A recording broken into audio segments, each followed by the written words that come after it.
Hello बच्चों, let's see this question. 50 ml of two normal acetic acid जिसके Ka की value आपके पास गिवन है 1.8 into 10 to the power minus 5 mixed with 10 ml of one normal sodium acetate solution will have an approximate pH of options are 4, 5, 6 and 10।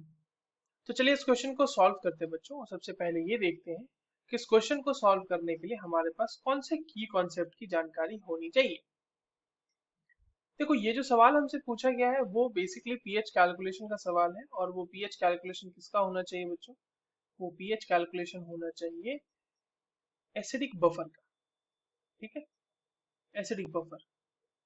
अब देखिए, अगर हम acidic buffer के पीएच की बात करें तो इसका पीएच इज इक्वल्स टू होता है pH is equals to pKa value जिस एसिड के बफर बनाया जा रहा है plus log concentration of salt divided by concentration of acid। ठीक है, अब हमारे पास जो डेटा गिवन है उसके बेसिस पे हम इसके पीएच को कैलकुलेट करेंगे। सबसे पहले तो हमारे पास के ए की वैल्यू दी हुई है, यहाँ से हम पी के ए की वैल्यू कैलकुलेट कर लेते हैं। तो p K A is equals to क्या हो जाएगा, माइनस लॉग के ए की वैल्यू हो जाएगी यहाँ पे। तो यहाँ पर हम के ए की वैल्यू रख देते हैं minus log 1.8 into 10 to the power minus 5। इसको हम क्या लिख सकते हैं बच्चों? इसको हम लिख सकते हैं minus log of 1.8 minus log of 10 to the power minus 5। Now it will give you minus 0.255 plus 5, that value will be 4.745। ठीक है, ये हो गया हमारा पीके की वैल्यू। अब एक बड़ा चैलेंज है सॉल्ट और एसिड का कंसंट्रेशन निकालना। तो हमें एक चीज ध्यान में रखनी होगी यहाँ पे कि मोलारिटी और नॉर्मेलिटी के बीच का रिलेशन क्या है। तो अगर हम नॉर्मेलिटी की बात करें तो normality is equals to molarity into N factor. अब देखो एन फैक्टर क्या होगा यहाँ पे, या वैलेंसी फैक्टर भी जिसको बोल सकते हैं, क्योंकि एसिटिक एसिड हमारा एक मोनो बेसिक एसिड है, यानी ये सिर्फ और सिर्फ एक H प्लस दे सकता है। इसीलिए इसका जो एन फैक्टर होगा वो होगा 1। और अगर हम इसके सॉल्ट की बात करें, सोडियम सॉल्ट की बात करें विच इज सोडियम एसीटेट, तो वहां पर जो एन फैक्टर होगा वो होगा the total charge on the anionic और द कैटाइनिक पार्ट। तो हम यहाँ पे देख सकते हैं, चाहे हम कैटाइनिक पार्ट को कंसिडर करें या एनाइनिक पार्ट को कंसिडर करें, दोनों पे टोटल चार्ज जो है हमारा 1 आ रहा है। तो इसीलिए जो नॉर्मेलिटी होगी हमारे एसिटिक एसिड की या फिर सोडियम एसिटेट सोल्यूशन की, वही उसकी मोलारिटी भी होगी। अब देखो, मोलारिटी में कन्वर्ट कर लेना इसलिए आसान है मतलब जरूरी है, क्योंकि यहाँ पर जो कॉन्सेंट्रेशन होगा उसमें हम उसको वैल्यू पुट करेंगे तो हमारे पास कैलकुलेशन थोड़ा आसान हो जाएगा। तो अगर हम कंसंट्रेशन की बात करें सॉल्ट की, चलिए इसको इधर देख लेते हैं सॉल्ट की कंसंट्रेशन की।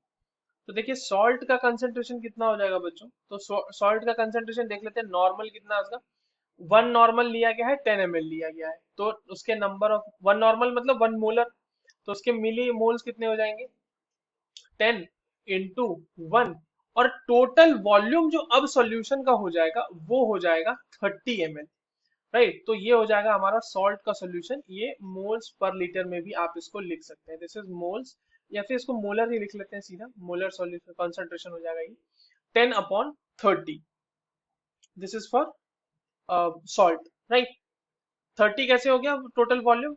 नो सॉरी, 30 नहीं होगा, यहाँ पे 60 होगा ना, ये 50 ml है और ये 10 ml है, तो ये हो जाएगा आपका 60। यहाँ पे इसको 60 करेक्ट कर लेते हैं थोड़ा सा हम। तो ये हो जाएगा बच्चों यहाँ पे 60 टोटल वॉल्यूम, राइट। सिमिलरली अगर हम एसिड के कंसंट्रेशन की बात करें, यहाँ पर एसिड, यहाँ पे सॉल्ट का निकाल लिया हमने, तो एसिड का कितना लिया गया है? एसिड का लिया गया है 50 ml, 2 नॉर्मल यानी कि 2 मोलर हो गए, क्योंकि इसका भी इन फैक्टर एक ही है। तो 50 into 2 डिवाइडेड बाय 60, ये भी मोलर हमारा कॉन्सेंट्रेशन आ जाएगा। अब देखो हम सब कुछ निकाल ही चुके हैं यहाँ पे, तो हम पीएच की वैल्यू निकाल लेते हैं।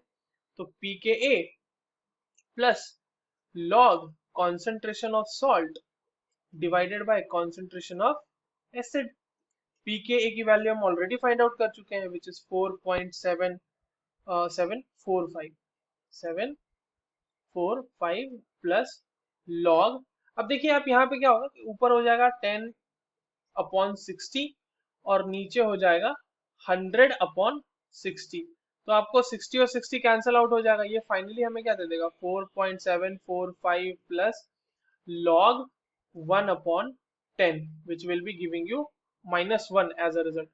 तो ये हो जाएगा 4.745 -1 that is equals to 3.745। अब देखो ये किसके आसपास की वैल्यू है, ये 4 के आसपास की वैल्यू है, 4 के आसपास की, राइट। ये 4 के आसपास की वैल्यू है, यही तो हमसे पूछा गया था, तो 4 देंगे। इसका करेक्ट आंसर क्या हो जाएगा, अप्रोक्सीमेट पीएच का option 1। So this is the correct answer. I hope you understood this well. All the very best.